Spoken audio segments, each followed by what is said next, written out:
Grazas pola vosa presencia. Está aquí comigo o compañeiro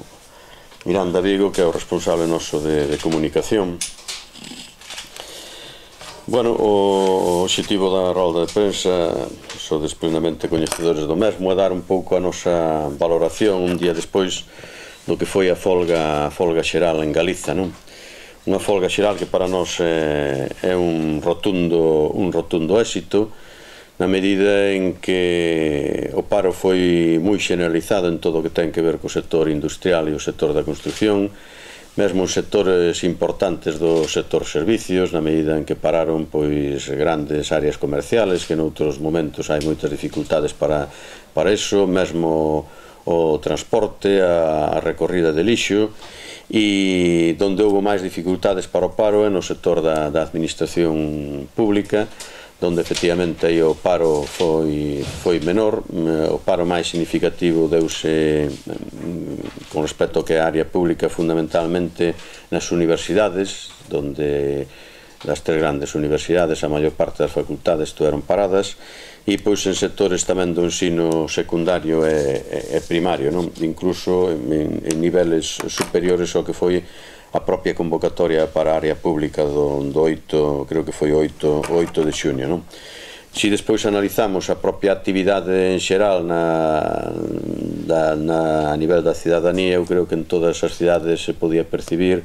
nos polígonos industriales, pero en xeral o que era a vida da cidade, que había unha paralización importante, non? E eu creo que isto hai que resaltalo porque a folga facíase e convocábase nun escenario moi complicado, nun escenario de crisis económica, polo tanto con moito temor por parte dos traballadores e traballadoras a perder o seu posto de traballo, nun escenario onde na víspera da propia convocatoria de folga, nos días anteriores, houve ataques moi directos tanto que as centrales sindicales, intentando desprestixiar as centrales sindicales a través de certos medios de comunicación, e mesmo a quitarlle a operatividade á propia convocatoria de folga no sentido de que se facía moi tarde, que xa estaba a reforma aprobada. Bueno, pois eu creo que a pesares dese escenario a folga xeral tuvo un seguimento moi importante, e especialmente aquí en Galiza, e nese sentido queremos resaltar o feito de que aquí en Galiza tuvera ese nivel de participación ten moito que ver co propio papel da CIGA, non? Eu creo que as manifestacións da CIGA en xeral foron as manifestacións máis numerosas, e a nosa presencia en días anteriores á propia folga xeral, pois a través non só da propaganda, sino sobre todo do contacto directo cas empresas. Fixemos moitos centros de asambleas por todo o país explicando precisamente o contido e a trascendencia desta reforma. Eu creo que foi bastante determinante a hora de conseguir que a folga xeral aquí en Galiza tuvera pois unha das repercusións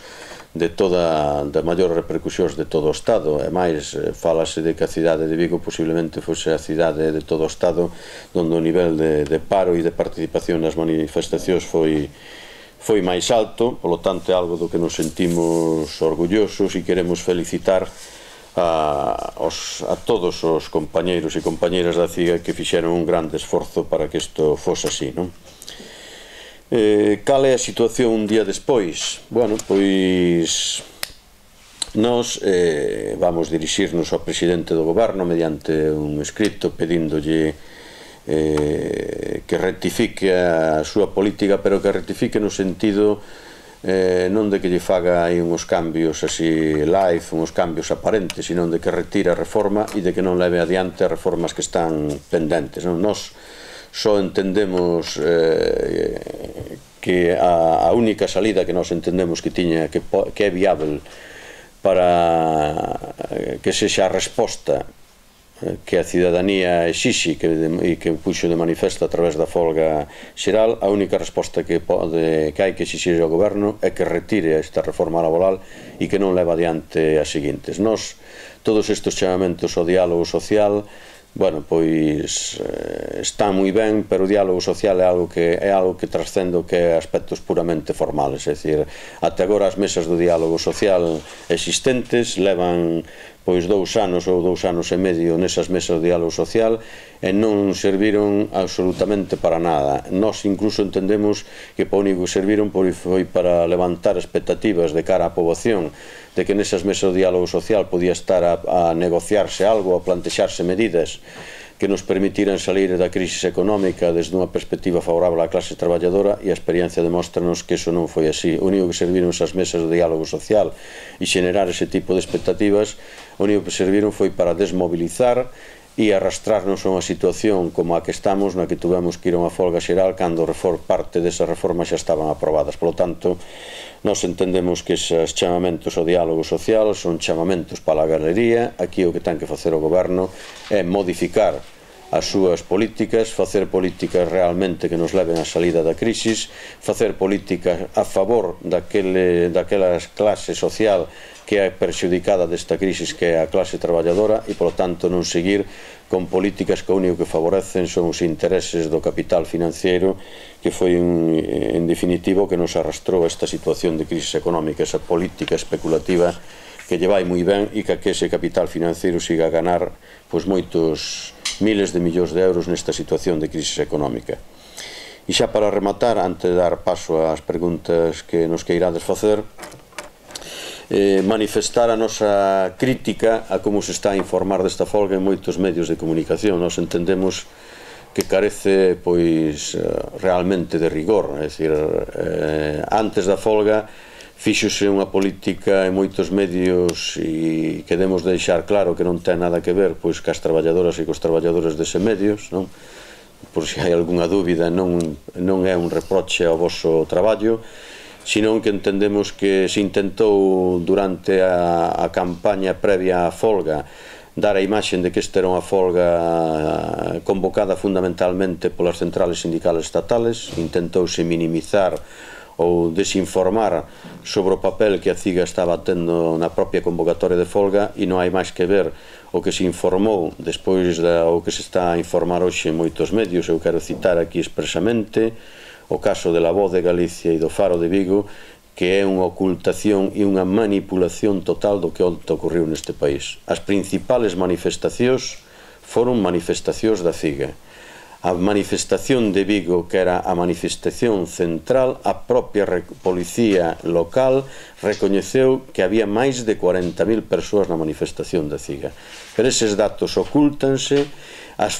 fotos que se sacan nesos medios son prácticamente das manifestacións de Comisións Obreiras e do UGT, o único que se saca da CIGA son fotos de algún que outro piquete onde hai algún conflito, é dicir, intentando dar unha imaxe da CIGA como a central sindical culpable dos conflitos e dos piquetes, e non se dá a información do que realmente pasou. Entón, parecenos que é unha persecución que en algún desos medios chega aos extremos de seguir condutas moi similares ás que sigue Sarkozy cos xitanos en Francia. Sarkozy méteos en avións ou en autobuses e mandaos para o seu país. Algún destes medios a nós non nos bota do país porque non ten capacidade para facelo, senón faría de moi boa gana, non? E perdonade que sexa así tan duro, pero eu creo que se mirades con un mínimo de objetividade o que aí se informa, eu creo que é profundamente manipulador e carente do máis mínimo rigor. Onte eu viña escoitando a Radio Galega, por exemplo, cando viña de Vigo, falábase de quen informaba ou as valoracións que se facían dos convocantes da folga. Os únicos convocantes da folga eran Comisións Obreiras e UGT, os únicos que salían eran os secretarios xerales de Comisións e UGT, e o resto non se nos nomeaba como se non existíramos. Entón eu creo que xa está ben, non? Hai que exixir cando se fala de dereitos tan importantes como o dereito á liberdade de prensa, o dereito á información, hai que falar do dereito á información, pero a información veraz, non? E eu creo que o que se está facendo aquí en algúns medios neste país con respecto ao nacionalismo, e neste caso especialmente a CIGA, eu creo que é profundamente injusto e manipulador, non? E, bueno, é a reflexión que fago, non o tomedes como, insisto, como un reproche ao voso traballo. Sabemos que iso obedece ás líneas editoriales de determinados medios, e quen mandan son as empresas que non sodes vós, non?